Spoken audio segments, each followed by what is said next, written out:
Olá, sejam bem-vindos ao Ruja Podcast na Febratex Summit.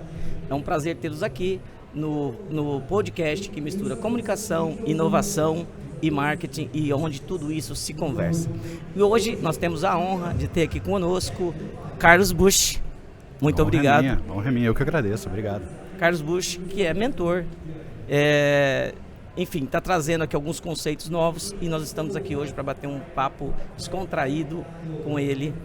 Carlos, muito obrigado pela sua presença, é uma honra tê-lo aqui com a gente e eu gostaria que você, a gente assistiu um pouquinho da sua palestra aqui no evento e eu gostaria de que você falasse para as pessoas o que um evento desse traz de bom ou acrescenta na indústria como um todo.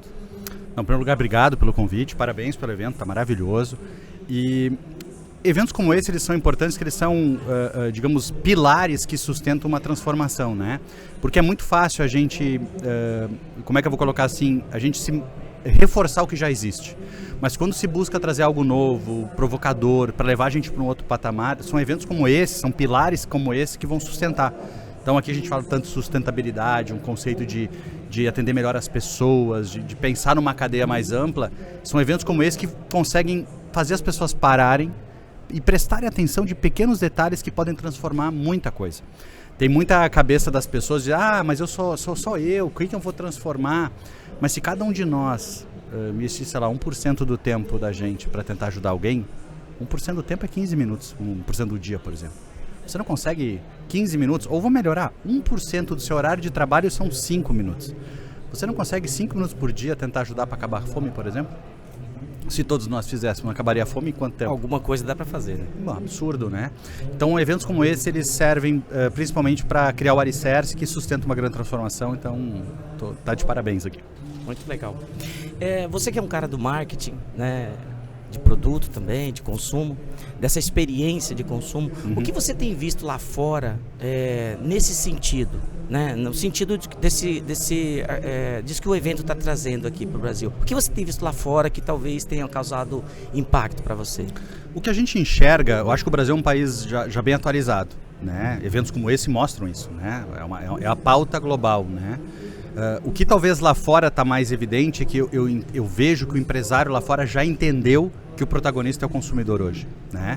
Então ele está passando muito mais a servir o consumidor, a tirar atrito, a respeitar a visão de mundo que as pessoas têm, ao invés de ainda tentar lutar como era no passado. Eu vejo que ainda o Brasil, talvez a consciência de um percentual de empresários, eles acreditam que o que me trouxe até aqui, sempre tive sucesso, eu vou manter desse mesmo jeito. Seja prejudicando o meio ambiente, seja não tratando o cliente como deveria, né? E lá fora, talvez o empresário, eu acho que a diferença é que o empresário já entendeu que o grande protagonista da sociedade é o consumidor, e o consumidor está muito mais ligado quando você vai pegar os meus R$100, o que você vai fazer com esses R$100? Você vai ajudar alguém? Você está preocupado com o meio ambiente? Você é uma empresa idônea? Você de verdade está merecendo a minha atenção? Eu acho que essa é a grande transformação, que talvez a gente está um pouco mais lento, mas o Brasil não é um país atrasado, ele só está talvez menos consciente nesse assunto. E você acha que essa geração que está vindo aqui, que está chegando, né? Eu já sou de uma geração mais... Nós somos, né? Você ainda é mais novo, acredito.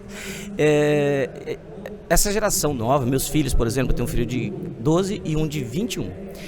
Eles já têm um pensamento totalmente diferente. O relacionamento deles com as marcas, né? O meu filho mais novo chegou numa loja outro dia e tinha um tapete de vaca no chão. Ele perguntou, é verdadeiro ou é de animal? Então, assim, é uma geração que está vindo com isso. Você acha que no Brasil, na tua opinião, será que talvez o pessoal já não começou a sentir isso e ainda não percebeu que essa geração A geração já pensa assim. Sabe o que acontece? A gente talvez, é um pouco do que eu usei na própria palestra, a gente tem uma educação no Brasil principalmente de jogar para não perder, ao invés de jogar para ganhar. Talvez o americano, o europeu, eles têm um direcionamento da educação desde criança de jogar para ganhar. O que eu quero dizer com isso? Se é para jogar para ganhar, eu vou fazer o que as pessoas querem. Jogar para não perder é o cara que não quer inventar, o cara que quer jogar mais o play safe que eu falo, né? Então, se a gente olhar os jovens, o meu filho, eu não sei se ele vai querer ter carro. Eu tenho um filho de 14 também, né? O meu filho, ele questiona às vezes, mas por que comprar essas coisas que tem desperdício? Porque, então, essa consciência, seja de meio ambiente, seja de valorizar o dinheiro, seja de valorizar o próximo, ela, assim, eles são muito mais maduros. O problema é que a gente sempre acha que os mais jovens não estão certos, né? Os nossos pais pensaram assim e a gente tem o risco de cometer o mesmo erro. Então, talvez a grande mensagem que eu trago para o empresário, independente do posição na cadeia de produção que ele está envolvido, é ele entender que ele tem que estar muito mais conectado com as pessoas, ele tem que ser muito mais interessante do que interesseiro. Essa é a grande transformação que a gente vive no planeta hoje. E aquela história, fechando o parênteses que eu abri, como esse cara não é o cara que tem o dinheiro para comprar, eu não estou preocupado. Só que cada dia que passa, ele é o que mais dinheiro tem para comprar. Porque tu está formando a opinião dele, e daqui a um ano esse cara está com, por exemplo, o filho de 21 anos já é um ativo econômico de movimentar. Com certeza. E ele já tem outra cabeça. Então daqui a 5 anos isso vai ficar evidente. Talvez no Brasil esse impacto seja um pouco depois, porque a gente tem uma educação de jogar para não perder, né? Mas é o que eu acredito, assim, se a gente olhar as maiores empresas do mundo, olha a provocação. Se eu pegar as 4 empresas que mais vendem por metro quadrado nos Estados Unidos, 3 delas são Apple, Lululemon, que é de moda, moda atlética, assim, e Warby Parker, que é de óculos. Das 4, só uma delas, a quarta que eu não citei é a Tiffany, né, de joias. Dessas 4, 3 delas não pagam comissão de venda. As 4 empresas que mais vendem no mundo, 3 não pagam comissão de venda. Elas dão bônus por qualidade de atendimento ao cliente. A experiência do cliente é que... Por quê? Se eu te tratar bem, a venda é uma consequência. Se eu só controlo a venda, eu não sei como tu foi tratado. Interessante. É uma provocação. Então isso já mostra um modelo de maturidade diferente, né? Já mostra uma preocupação. Outra provocação, números, para quem gosta de números. Se você pegar, por exemplo, se a gente pegar R$100 no ano 2000 e colocasse na Bolsa Americana, no índice lá das 500 maiores, em 15 anos o dinheiro teria crescido 130% só. Se eu tivesse pego esse mesmo dinheiro e investido só nas empresas da Bolsa, que tem o melhor índice de satisfação do cliente, ele teria crescido 600%. Se eu tivesse pego em 2005 esse dinheiro e até 2020, só para não ver que não é o mesmo período, investindo na Bolsa, eu teria ganho cerca de 700%. Se eu tivesse investido nas empresas que atendem melhor cliente, teria crescido 2.100%. Não é a opinião nossa, é fato. É fato. Então, a diferença é quanto antes eu aceitar, melhor, né? E com base nesse pensamento, um cara de marketing, que conselho você daria para o empreendedor, para o empresário, para o industrial que está nos assistindo nesse momento, nesse sentido? Escutar mais. Na verdade, não é nem escutar, é perguntar. Eu vejo uma preocupação da indústria sempre de querer inovar, propondo o novo. Super válido, as pessoas às vezes gostam de ser surpreendidas, mas às vezes tem o básico que não está sendo feito. Então eu acho que esse é o dinheiro que está sobre a mesa. A gente tem vários dinheiros, né? E tem um dinheiro que pouca gente olha, que é o dinheiro que está na mesa. Ou seja, existe um mercado que eu já sou reconhecido, eu já tenho uma cadeia de relação, só que eventualmente eu não estou escutando e aquele dinheiro está lá, sabe? Então eu prestaria mais atenção nisso, olharia muito mais para o que as pessoas esperam. Pessoas, de maneira figurada, obviamente, porque as empresas... minha empresa é B2B, então não tem nada a ver. Não, é igualzinho. Eu trabalhei minha vida inteira em B2B. B2B e B2C é a mesma coisa. Se cria uma diferença muito mais para a proteção do B2B. É a mesma coisa, são pessoas do outro lado. A diferença é que quando tu vai fazer uma venda para um consumidor, ele tem os gatilhos psicológicos dentro dele que tomam motivação. O funcionário, ele tem uma parcela da decisão que são as normas da empresa, ele vai seguir. Mas tem uma parcela que são os objetivos que a empresa espera dele. Então, por exemplo, se eu sou um comprador e eu sou bonificado por save, eu vou jogar por esse aqui. Se eu sou por prazo, eu vou jogar assim. Então a minha decisão não é melhor para a empresa, é melhor para o meu bônus, é melhor para a minha meta. Então no final do dia, são pessoas.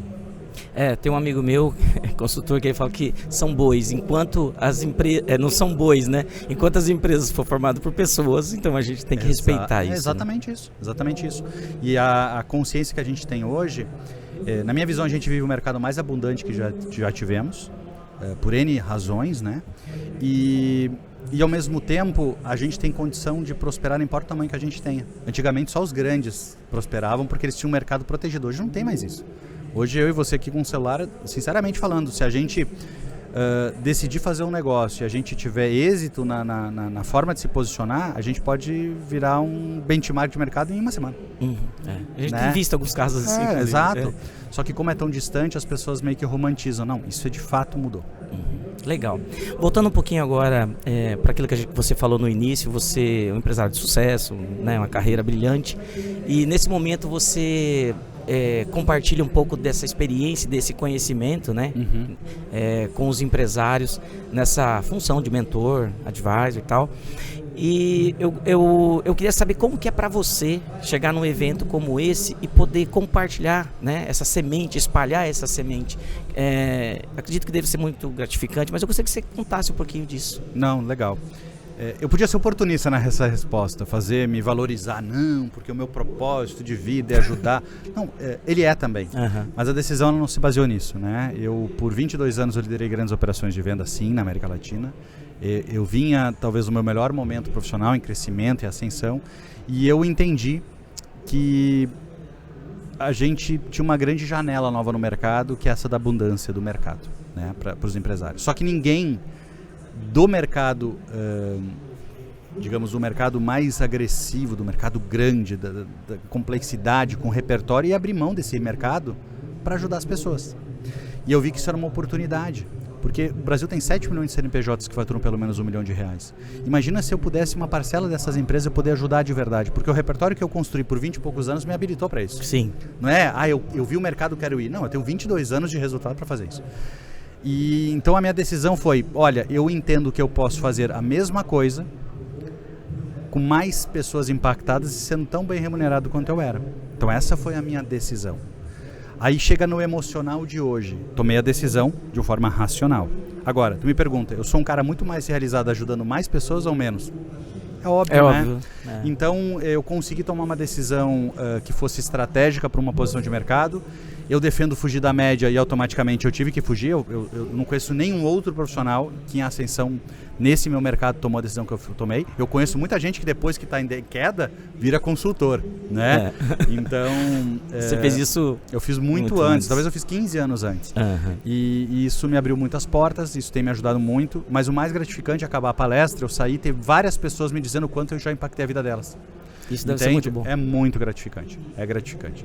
Então eu só não quero inverter a ordem, parecer que foi o propósito genuíno, não. Mas se eu entendi que existia um mercado positivo e que eu, de certa forma, tinha uma habilidade de fazer isso, repertório, e poder ajudar mais gente, ajudar. Por que não? Por que não ajudar as pessoas? Cara, né? Eu acho que esse é o melhor pagamento que a gente tem. É muito legal. Servir primeiro. Legal. Descreva o Febratech Summit. O Febratech Summit, para mim, ele tá... É que assim, aqui a gente tem empresas muito maduras, né? Se a gente pegar todas as grandes feiras da Febratech, de maneira geral, é referência nesse mercado. Mas quando eu começo a olhar o Summit, ele vem com uma proposta exatamente de provocar essa cadeia. Mostrar oportunidades, mostrar pontos cegos, às vezes detalhes que não estão sendo percebidos. Então eu encaro como aquele... Sabe aquele amigo que te faz aquelas perguntas que te fazem refletir? Então eu vejo que o Summit, de certa forma, é aquele amigo que está te dando um conselho perguntando.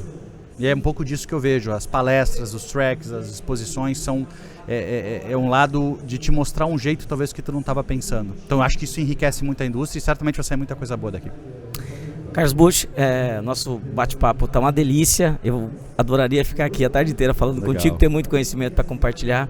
A gente sabe que você tem uma agenda, né, apertada, então gostaria de deixar você à vontade, de mandar uma mensagem para os nossos ouvintes, né, e telespectadores nesse momento. Fica à vontade. Não, legal. Não, acho que a grande mensagem é a gente não se basear na média.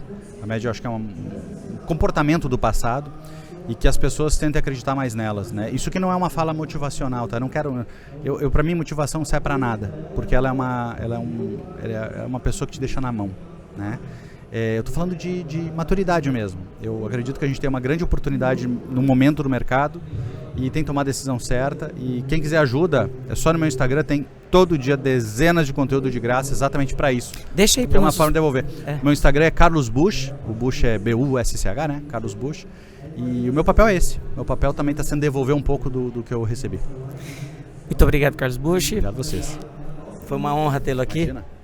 E esse foi mais um episódio do Ruja Podcast aqui na Febratech Summit. Agradecemos aí a participação de vocês, a audiência de vocês e lembre-se sempre, na selva, ruja!